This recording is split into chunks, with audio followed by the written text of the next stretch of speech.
The following podcast is about so many aspects of life, and life is messy. Adult language and themes ahead. Listener discretion is advised.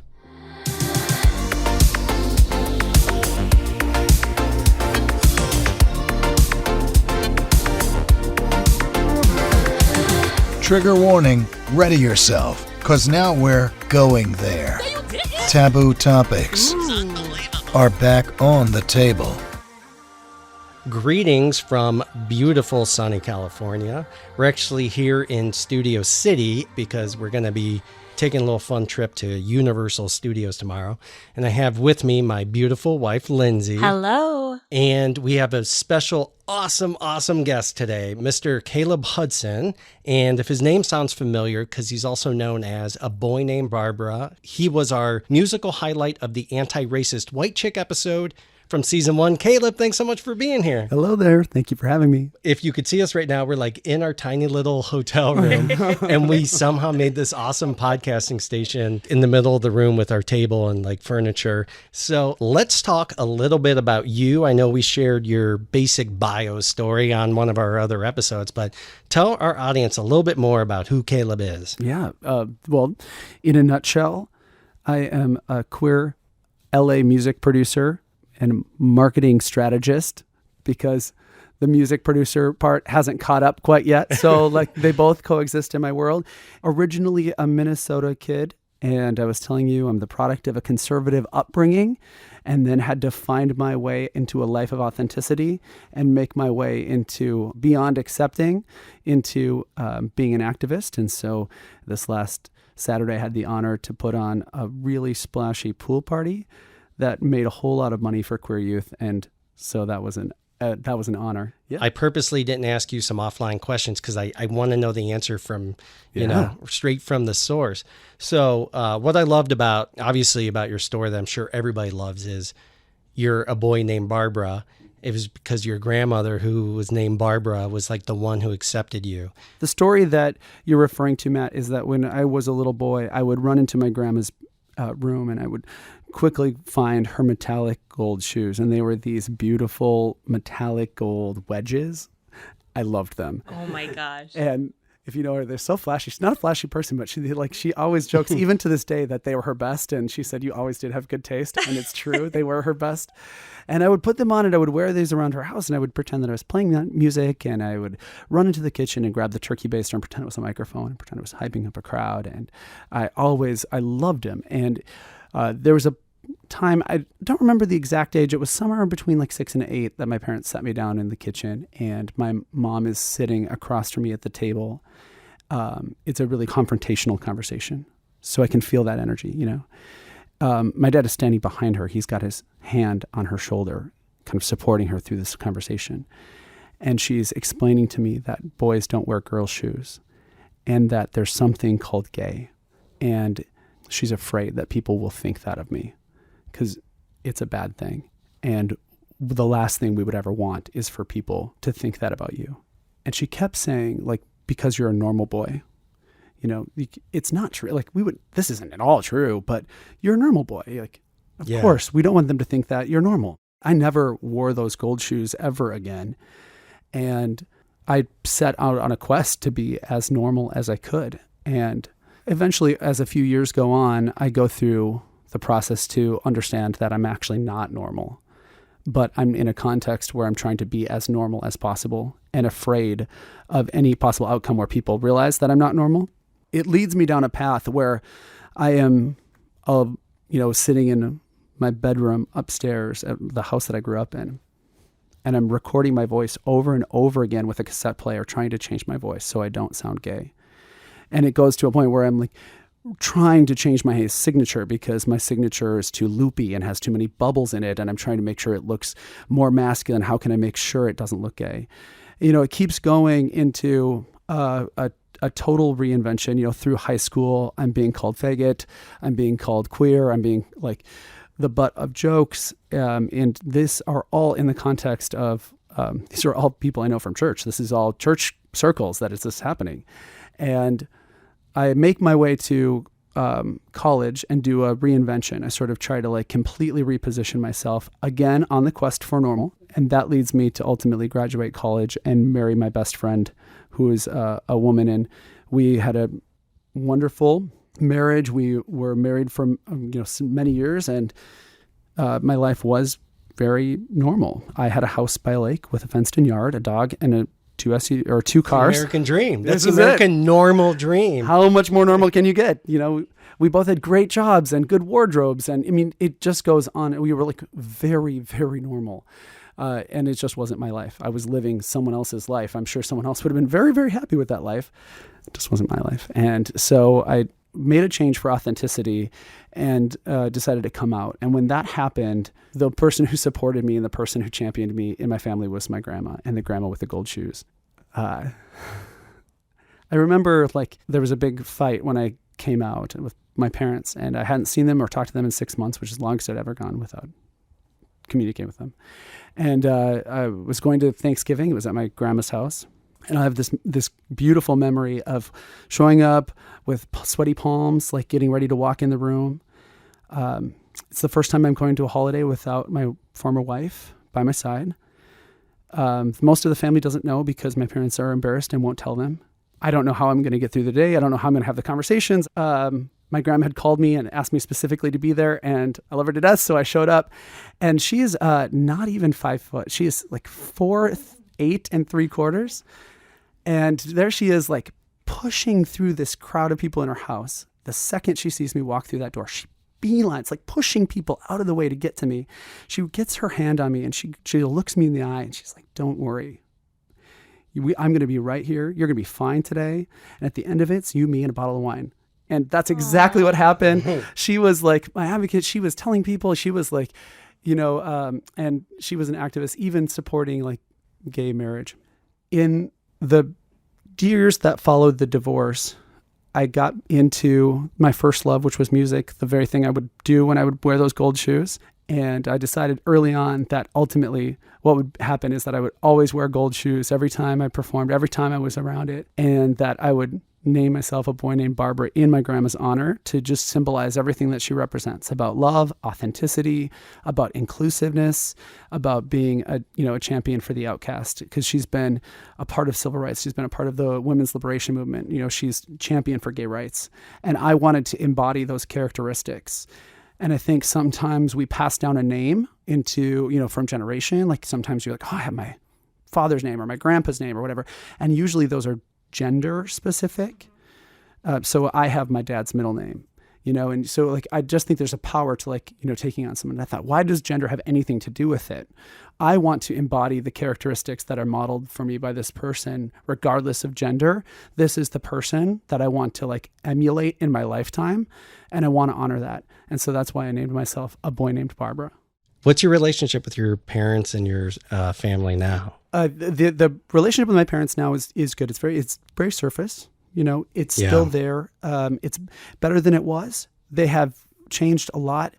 It's been about almost 9 years since that happened. And in that time, that it was a big, change for them. It was a big shock for them. This is something they've really doubled down against in their lifetime. So it was a really difficult thing for them to get their head around. So I think that, since that time, they've made a lot of progress. They have met boyfriends that I've had over the years, which is amazing. They've only been great to them. They still have a no PDA policy with me, so they don't want to ever see any physical affection or touch with me and someone that I'm with. And they still have a sense of when asked even recently, have they changed their minds at all about being, gay or what it is to me be gay? And they have not. They're still in the believe that I'm going to hell. And it's a really hard reality, and it still definitely impacts the relationship today. What a paradox, though, with certain people in my life where it's that struggle of how do I continue to care for this person and have a meaningful relationship when it's so surface. But then, as you're saying this, I'm thinking not out of pity, but empathizing, what a paradox that must be to say, we love our son, and that is more important than this, but we also feel that this is this dire sin. Yeah. How do you come to terms with that? And to me, shouldn't, and I hate to use this word, but there is no better word for it unless Caleb can teach me one. Love should trump everything. Yeah. And the PDA you're talking about is just showing love for somebody. Just affection. Or maybe just a booty call. Whatever. But whatever it is.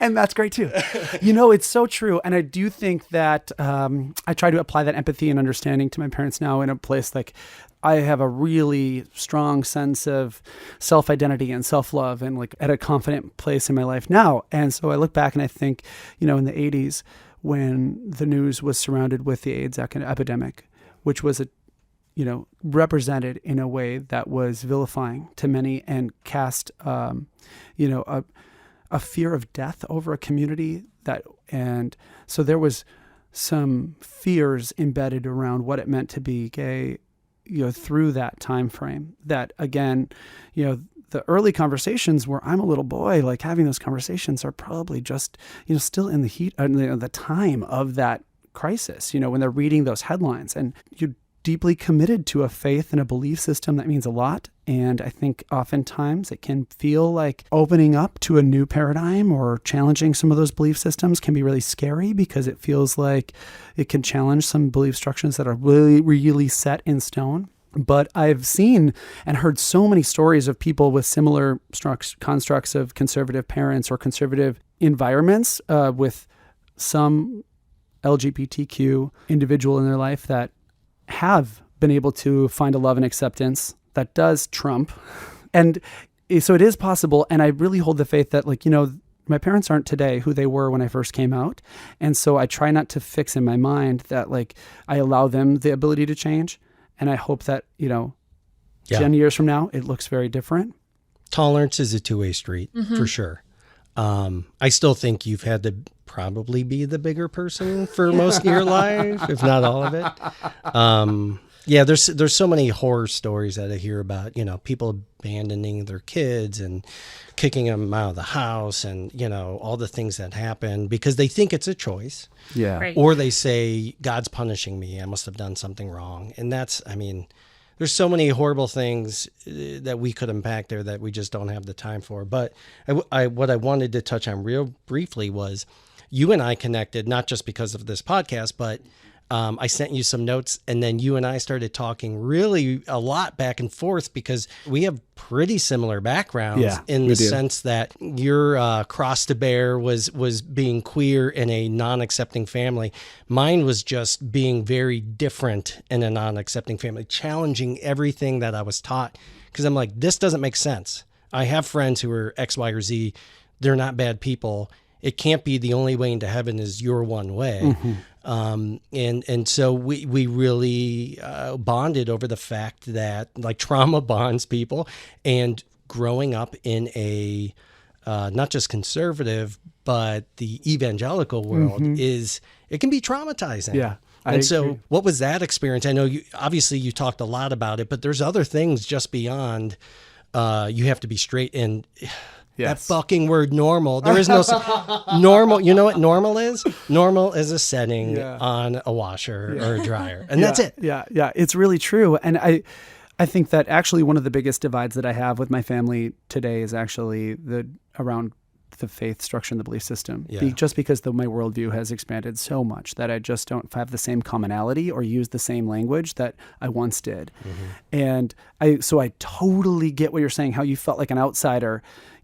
Take sexuality out of it. You still felt like an outsider when you're sort of challenging. Sexuality was actually a big part of it for me because I could not accept the fact that sex was a sin. And I realize you're allowed to have sex with your spouse, but even then it's but don't do anything weird, you know? Yes. Your fingers are only meant for picking your nose, Matt. So they never said that, but they implied it. I can only imagine if one of my siblings would have been gay, that struggle. But again, I think decent people evolve too. Your parents have evolved as much as they're not as far as you'd like them to be. It is true. And I do give them credit for that. Yeah. I think in terms of my own story of coming to terms with the identity or with my own sexuality was around unwiring some things. It starts with this thing that seems to be such a big issue for the world and the preconditioning that I've been in Is it a fault of mine? Did I do something wrong? Am I a victim of it? Did someone else do something wrong? There are a lot of schools of thought that present it as a problem to be fixed. Right. And so I had to walk through this whole series of circumstances and events and a process, get to the space of, oh, this is, been in me all along. This is a part of who I am. I'm not a victim of it. I didn't mess something up. And to just like start to get to that place, which led me to a very interesting place, which I don't know that this is something to all of our listeners who, have a queer expression, or specifically, I should probably say to a gay expression. There's the next thing that I went into once I had finally accepted that I was gay and started to talk about this in an open way. The next actual thing that I went to and I went through it for probably almost 10 years, was a whole deal of like, I want to be as little gay as possible. And I want to be able to hide behind a place where I choose who I tell I'm gay to. I don't want anyone to know it. And if I reveal to some that I'm with, by the way, I'm also gay, and they say, what? No way. That to me is like kudos, like good job. Yeah. I am a man. I am masculine. I am like presenting in a way that passes for a regular guy. Passing. Mm-hmm. That's actually a really being homophobic internally. Correct. That's a whole like layer. How do I get now beyond like, okay, I'm not a victim of it. Okay, I'm at home with it and I'm willing to talk about it, maybe even reluctantly sometimes. Mm-hmm. By nature, you have to sometimes acknowledge it. But how do I get to the point where now I'm actually embracing it and I love my gayness and I am proud to be a member of my queer community. And I want to work on behalf of the next, generation of people that are going to come behind me and stand up and be leaders. Were you still in Minnesota during this period of time? Oh, good question. The chapters sort of like were cities for me. In Minnesota was the like unwinding of, it's not, I'm not a victim of it and I didn't cause it. So then from there, the sort of like reluctantly gay piece of it followed just leaving Minnesota and getting to San Francisco, where in San Francisco, I was still like learning about, oh, wow, there's lots of different ways to structure a relationship. And there's something called an open relationship that actually is just perfectly fine. And like in that space, I was still trying to represent myself oftentimes in the most straight context, in the sort of masculine sense that I could. Based on this old notion that I don't want to let my sexuality define me. It's just like this little, asterisk in my life, but that's all it is. It's a footnote at the bottom of the page. It doesn't need to be in my headline. I'm something different. And I would actually be attracted to and find other, boyfriends or a partner that was like equally as invisible. So that if I'm out with that individual, there's no one that just can... look like two bros hitting the town. Right. That's exactly right. Is that something that you think a lot of, especially in the gay community, struggle with? Yeah. And I think it's actually a big problem. I think that's actually one of the biggest things that I'd like to see changed. And I think that even internally inside the gay community, representing through dating apps and others, like we sort of hold up this idea of, masculinity and praise an extremely masculine expression. And again, I'm speaking to a gay experience for the, there are other representations in the queer spectrum, but in terms of the gay world, that's, I think, a big problem. Yes, I understand what you're saying. And one, I can think of my own biases in the past where I've felt that way. It's like, oh, this normal seeming guy who acts normal and he's not flamboyant, it's cool that he's gay because he's like me. Yes. Or like when they would cast black people who could pass as white as possible in films and TV, it's like, I get you because you dress and talk like me. You probably don't like those other ones either. That's right. And that's kind of what I equate that to. I think that's a really good kind of an analogy to it. I think there's still this, like, for many people, a separation and oftentimes a criticism, even within the community of what's coined femme and this idea that like being somewhere in an expression that has something other than a stereotypical masculine expression is less than. And I think there's all kinds of problems with that. But I struggled with it so much that today was a kind of a little personal victory on this and an anecdote, my own little story to unravel this. I was sharing before, I've been on a quest to raise money for queer youth programs, and today I hit a milestone.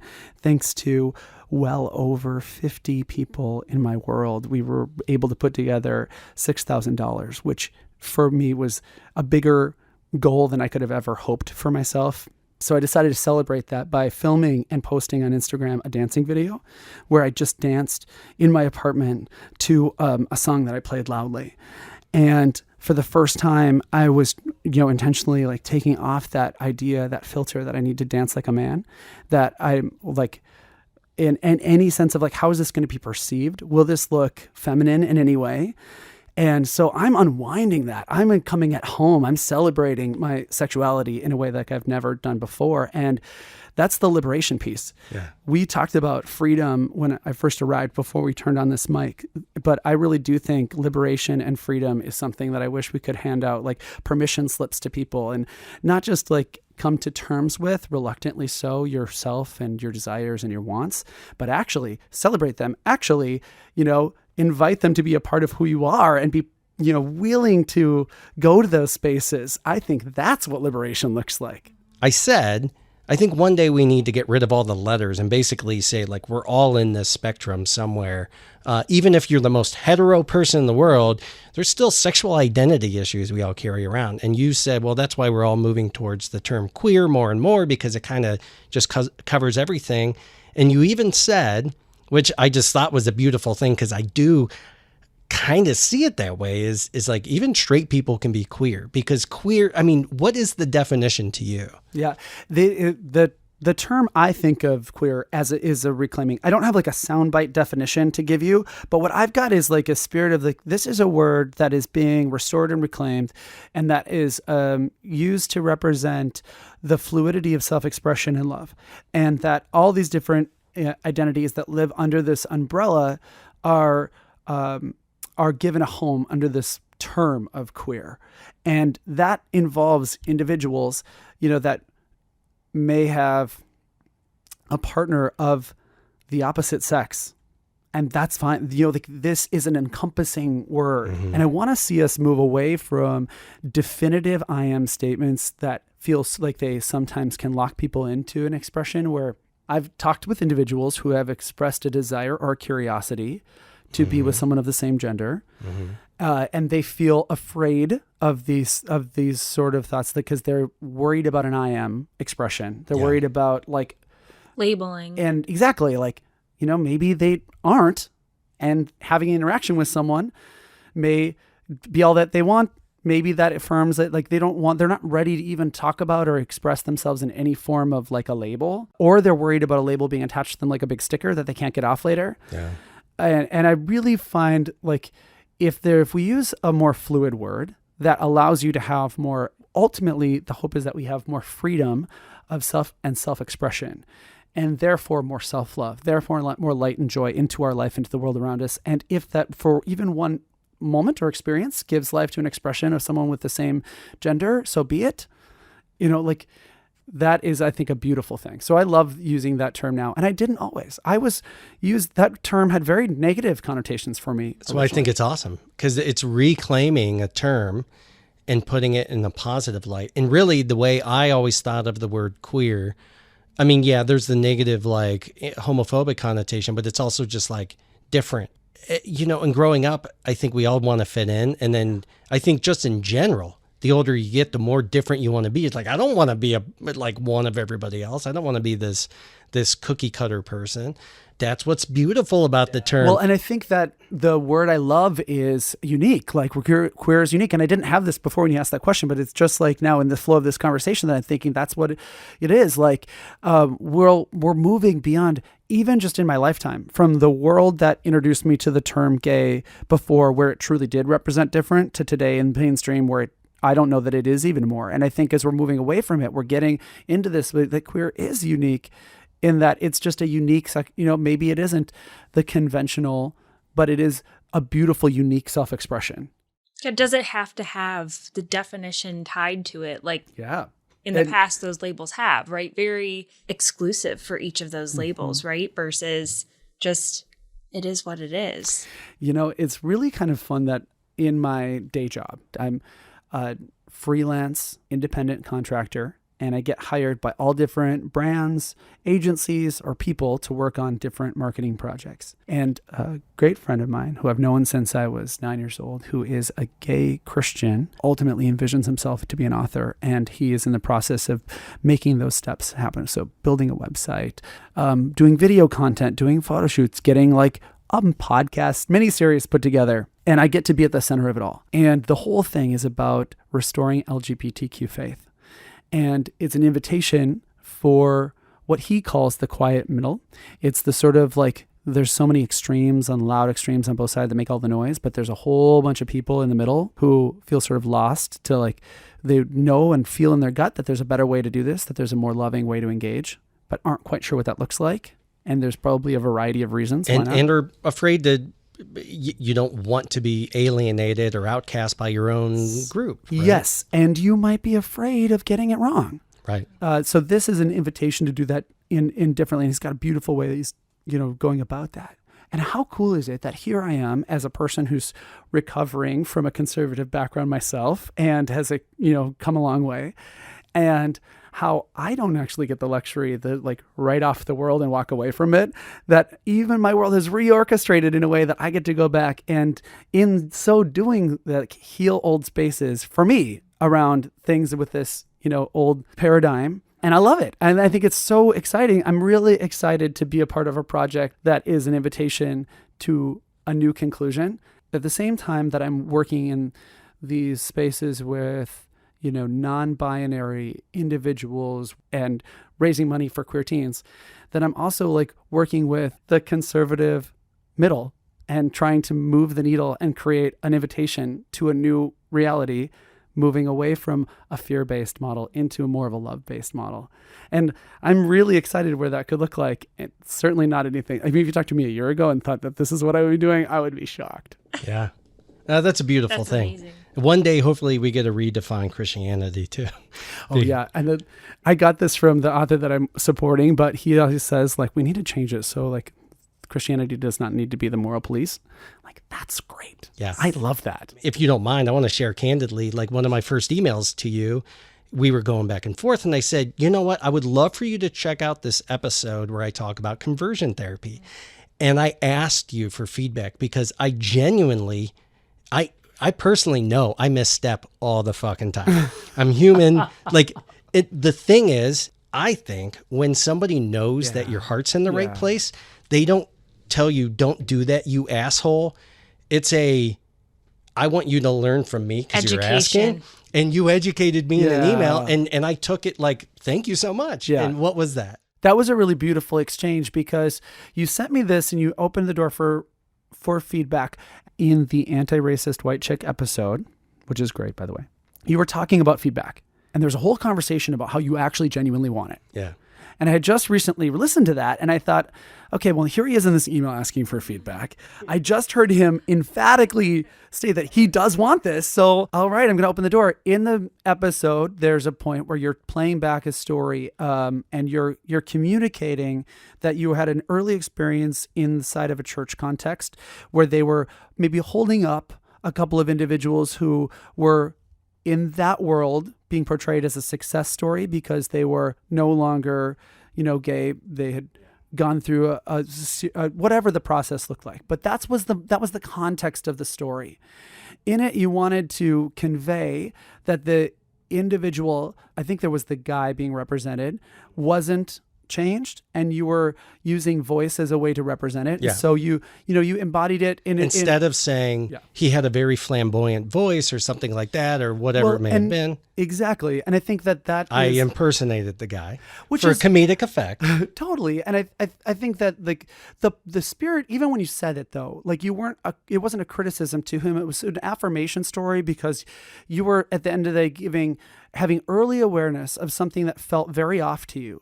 And something did not feel right about that day. And to this day, you're playing it back now because it felt off. Made a huge impact on it. Made a huge impact. And that was the most important part. What you were even saying around him was even said in a loving way. He's sugarcoating this too much. So I what I wanted to bring up, and I did through this email, was a sensitivity around voice.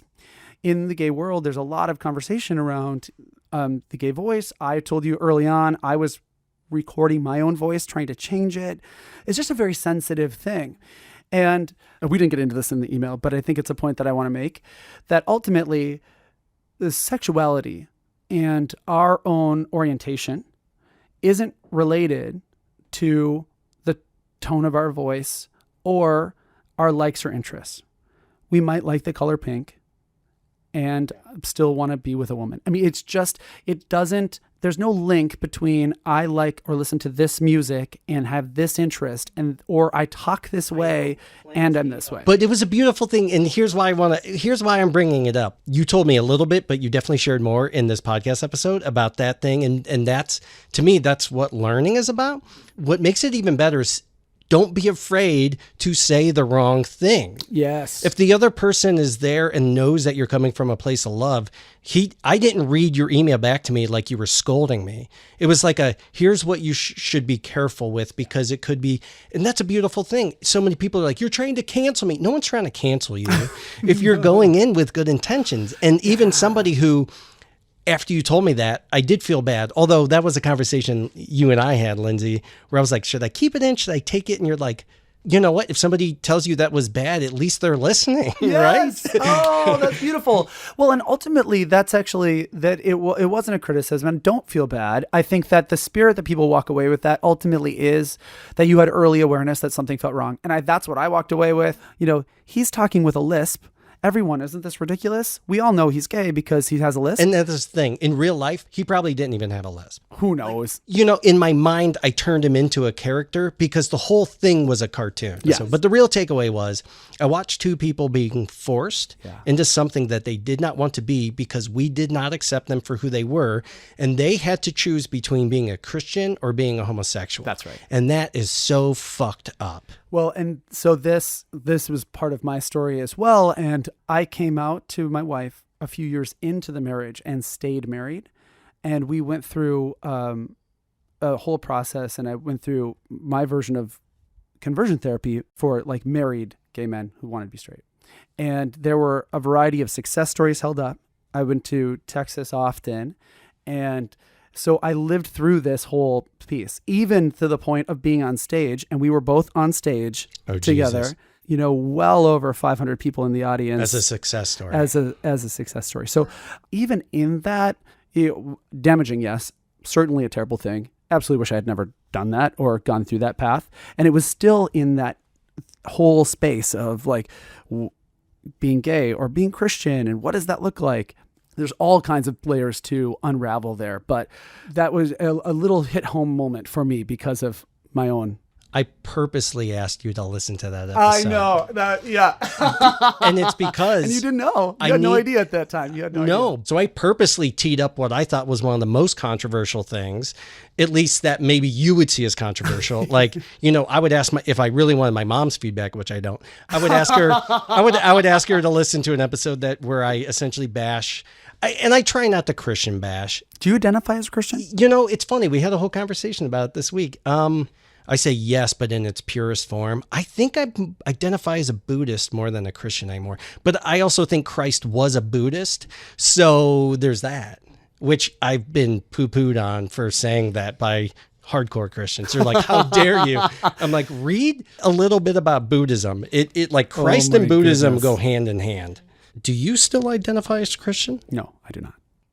And I do not specifically, well, for a few theological reasons, but I also do not because I do not represent what I believe Christianity represents. And I want my life to speak to something very different. This is never the first time I've ever publicly said that. And it feels really good to say that out loud.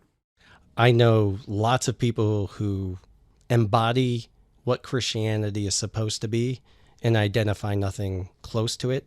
And you strike me as that person. That means a lot. That means a lot. And I don't care if you're atheist, agnostic, Jewish, whatever. Love your neighbor, turn the other cheek. and you are fighting temptation to hate because it's so fucking easy to hate. Yeah. And instead you're showing love and you're not doing what has been done to you. You're not looking for vengeance or revenge. To me, there's nothing actually more Christ-like than that. Mm-hmm. And that is a big compliment, because that is the space of the faith that I resonate with. Exactly what you articulated is what I want to embody. And that's such a compliment that you're saying that, because I think that there is great beauty and great truth inside of that. And you've just done such a wonderful job, highlighting those spaces that I feel like are full of truth. But what I come back to is that ultimately I want my life to be that much more full of light and love. I want to radiate. I want to fill a room with it. I want to be of light and love. And I want every conversation that I'm in, every interaction I'm having with an individual, to be in service of that ultimate goal. Even if there's an opportunity to learn and expand in the context of it, it's still in the spirit of and light and love coming back to you. And I really do think that's true. And that's ultimately why our exchange was just so positive and led to a great friendship. And ultimately, that was a doorway into a whole conversation with us that led to today sitting here right now. Sitting here, it's not often I invite men who I know are out into my hotel room by themselves. The way what you're talking about with love and light, yes. The people who may oppose or even advocate against your lifestyle would say the same things about themselves. Well, and I could become the very thing that I don't want to represent, in that I project onto conservative Christians. So just as the conservative world could cast aside the queer space, criticizing it from afar, pointing fingers at it, I could actually do that same thing too. And I could say I'm all about love and then hate the people that represent hate to me and almost feel justified in doing that. Does that make sense? Yeah. Mm-hmm. And the high calling here is that I move beyond that, and I don't actually replicate a world that somehow feels familiar and almost justified. That there's a space beyond that, and that's the space that I think we want to get to, and it's the space on the other side of the battle lines. That's the place where the rainbows really live, and that's where the color shines the brightest. My very strong temptation to just sort of discard the or even vilify, Christian. maybe? Vilify, yes. The hardest people for me to love are Christians. If we are going to be Christ-like, then we have to get on board with the outcast. Christ's life shows that he always put himself amongst, in, and fully supporting whoever was made to feel like they're on the outside looking in. That's where I'm camped out. That is much greater than a conversation around sexuality. You know what another word for outcast could be? What's that? Queer. Yeah. Jesus no, it's true. advocated for queer people before it was cool. Yeah. I really mean that fully. And I think that Jesus' life actually gives us permission to radically love the outcast. There's just some really great work happening around this space. There's some really great theology work that's been done around it to understand and unpack it. Matthew Vines comes to mind as a brilliant person he wrote a book called God and the Gay Christian, I think is what it's called. There's a variety of research out there. There are incredible stories and books by parents who have had a queer child, and they've said, I don't know where God is going to land on this, but no one outside this house is going to love my child more than me. And they've come down hard on I'm going to love my son or my daughter. Yeah, there's a lot. I just hope that this conversation is an invitation. If this is at all striking a chord with someone listening right now that feels like, they've been connected to a belief system and they have a desire to ask some new questions and to walk into a different space. And I think this is a great time to do that. Do you have some sites and or some of your charities that you want to plug? Oh, yeah. Okay. If you're listening to this and you've got thoughts or feedback for me, my Instagram is Cal Hudson. So that's CalCalHudson, Cal Hudson. If you want to be an advocate for the outcast and join my financial quest to support LGBTQ youth, there's a link to financially contribute to the scholarship programs I mentioned, giving access to. Also through my Instagram, there's a link in my bio, and you can check out that.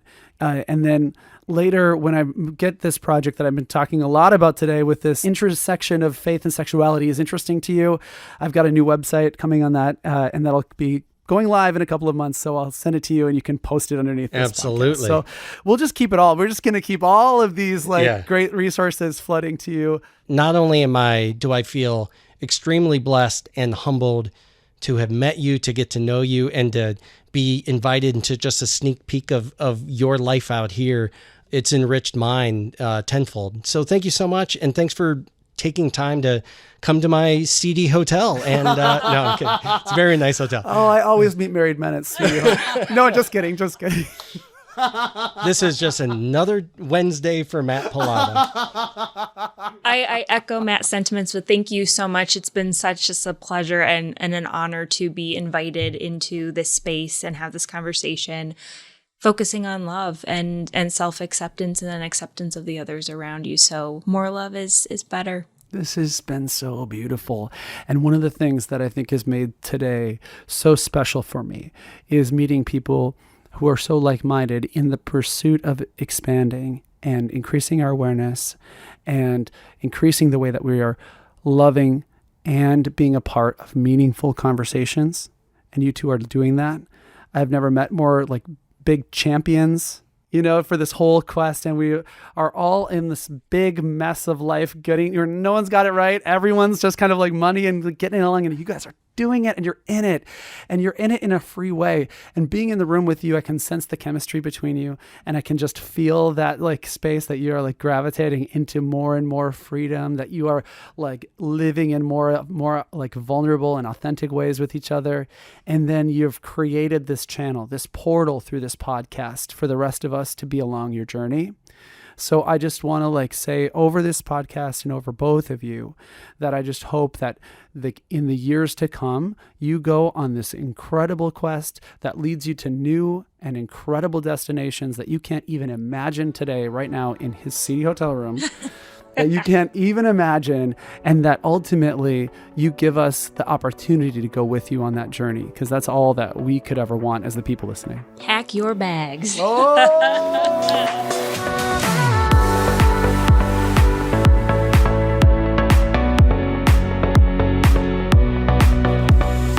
On the next episode of the Going There podcast. How we doing out there? Look at all these men. A pride party, being possibly the only straight man there. We are raising money for youth to also connect them to outdoor spaces and the health and the leadership opportunities that it provides. What does Juneteenth mean to me as a Black, trans, femme, non-binary drag queen? I know there's a long list. This is me.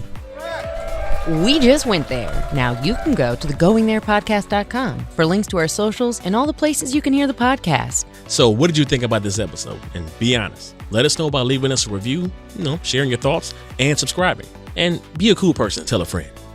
This podcast is made possible by its hosts and Frame One Media in association with Lindsay Baker, Tyler Kubisti, Michael Madgar, Joe Calley, and Bobby Thomas.